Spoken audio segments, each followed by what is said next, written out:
আমার ভাইয়ের মাথা চাইনিজ কুড়ালের খালি কোপ, খালি শুধু মুখমন্ডলও দেখা যায় না ভালো কইরা। আমার ভাইয়ের আপনারা ফেরত দেন। এই যে বললাম এটা হলো গিয়া মানে এরা একটা সম্ভবত তার নিজের একটা গ্রুপ, 5-6 জনের গ্রুপ। তাদের ভিতরে একটা ওই যে টাকা পয়সা ভাগ বটোয়ারা নিয়ে তাদের দ্বন্দ্ব ছিল, এই দ্বন্দ্ব কেন্দ্র করে এই হত্যাকাণ্ড। কাপাসিয়ায় আবারও যুবককে কুপিয়ে হত্যা। স্বজনরা বলছেন অন্যায়ের প্রতিবাদ করায় বাড়ি থেকে ডেকে নিয়ে মেরে রাস্তায় ফেলে রেখে দেয়। এই ঘটনায় এলাকায় আতঙ্ক বিরাজ করছে। গাজীপুরের কাপাসিয়ার আড়াল মধ্যপাড়া এলাকার খানবাড়ির পাশে পাট খেতে ডেকে নিয়ে জাহিদুল ইসলাম নামের এক যুবককে হত্যা করেছে দুর্বৃত্তরা। নিহত জাহিদুল ইসলাম সন্মানিয়া বরকান্দা এলাকার হারিস মিয়ার ছেলে। গতকাল শুক্রবার দিবাগত রাত 11টার দিকে আড়াল মধ্যপাড়া খানবাড়ির পাশে একটি পাট খেতে থেকে রক্তাক্ত অবস্থায় তাকে উদ্ধার করে পুলিশ। নিহত জাহিদুল ইসলামের জারা নামের একটি কন্যা সন্তান রয়েছে, যার বয়স মাত্র 5 বছর। বাবাকে হারিয়ে শিশুটি বাকরুদ্ধ হয়ে আছে, আর স্বজনরা শোকে ভেঙে পড়ছেন। স্থানীয় সূত্রে জানা গেছে কয়েকজন যুবক মোবাইল ফোনে ডেকে নিয়ে যায় জাহিদুলকে। পরে আড়াল মধ্যপাড়া খানবাড়ির পূর্ব পাশের পাট খেতে ফেলে এলোপাথারি কোপাতে থাকে। এক পর্যায়ে সে আত্মরক্ষার্থে দৌড়ে পালাতে থাকলে 50 গজ দূরে গিয়ে পাকা রাস্তায় ডলে পড়ে যায়। রাতেই এলাকাবাসী তার রক্তাক্ত মরদেহ দেখতে পেয়ে পুলিশে খবর দেয়। নিহতের শরীরে ধারালো অস্ত্রের একাধিক আঘাতের চিহ্ন রয়েছে। নিহতের পরিবারের অভিযোগ, এলাকার কিছু চাঁদাবাজির কর্মকাণ্ডে বাধা দেওয়ায় জাহিদুলের উপর ক্ষুব্ধ ছিল একটি চক্র।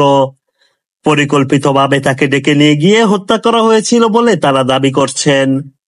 নিহতের বড় ভাই আলমগীর হোসেন বলেন, জাহিদুল এলাকায় বিভিন্ন অন্যায়ের প্রতিবাদ করত, এজন্যই তাকে মেরে ফেলা হয়েছে।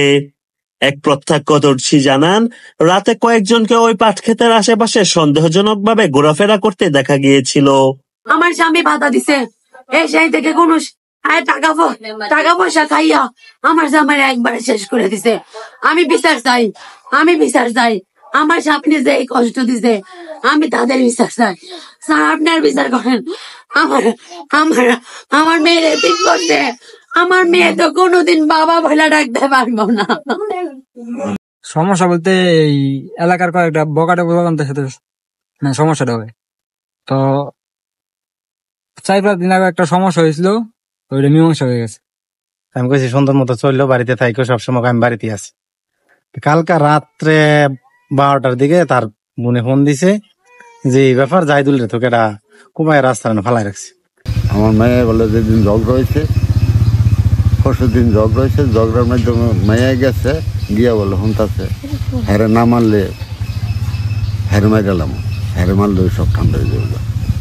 পরে আমার মেয়ে আমার কাছে আর কিছু কইছে খালি বিএনের কাছে, মাইয়া শাশুড়ির কাছে কইছে মা গো এই ঘটনা। লোকটা কাছে পরশুদিন গেছিলেন বাড়িটা সাদের ফরমাইশ দিব, এটা দেয় না। হ্যাঁ 10 ইঞ্চি জায়গা আছে, কইছে আমার 5 ইঞ্চির জায়গা দিন।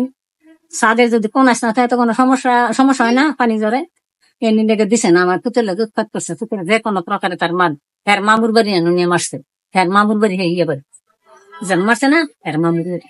আমার পুতরা যে কেটা কোবায় মারছে না, হ্যাঁ ও কইয়া গেছে আর কয়জন মানুষ লয়ে গেছে, যে এটার আমি সঠিক বিচার চাই। এমনি তাদের সোজা কথা আর কিছু না। আমার পুতুল তো আর হইতাম না, সঠিক বিচার আমি ঘটাইছি, আমার বিচার। এদিকে কাপাসিয়া থানার ভারপ্রাপ্ত কর্মকর্তা ওসি জয়নাল আবেদিন মন্ডল বলেন, ঘটনার পরপরই আমরা তদন্ত শুরু করেছি। নিহতের মোবাইলের কল লিস্ট সংগ্রহ করা হয়েছে। আপনারা জানেন যে গতকাল রাত্রে এখানে একটা ঘটনা ঘটেছে, সেটা হলো তার নিজেদের মধ্যে একটা তাদের অন্তকন্দলের জের ধরে এই হত্যাকাণ্ড সংঘটিত হয়েছে। আড়াল মধ্যপাড়া ঘটনা ঘটেছে। সঙ্গে সঙ্গে পুলিশ যায়, সেখানে আমি নিজে আসছিলাম, রাতে আসছিলাম। আমরা এখন আসছি। তো পরে সেই রোগীটা ঢাকা মেডিকেল মারা গেছে। আমরা প্রক্রিয়া দেখেছে, তারা যথাযথ মামলা বোঝা হবে এবং আসামি জমা পড়াতে হয়েছে। এদিকে এই হত্যাকাণ্ডকে ঘিরে এলাকায় ব্যাপক আতঙ্ক ও ক্ষোভ ছড়িয়েছে। স্থানীয় এক বাসিন্দা বলেন, জাহিদুল ভালো মানুষ ছিলেন, অন্যায়ের প্রতিবাদ করতেন, তাই তাকে হত্যা করা হয়েছে। এটা খুবই দুঃখজনক। আমরা এ ঘটনার সর্বোচ্চ বিচার চাই।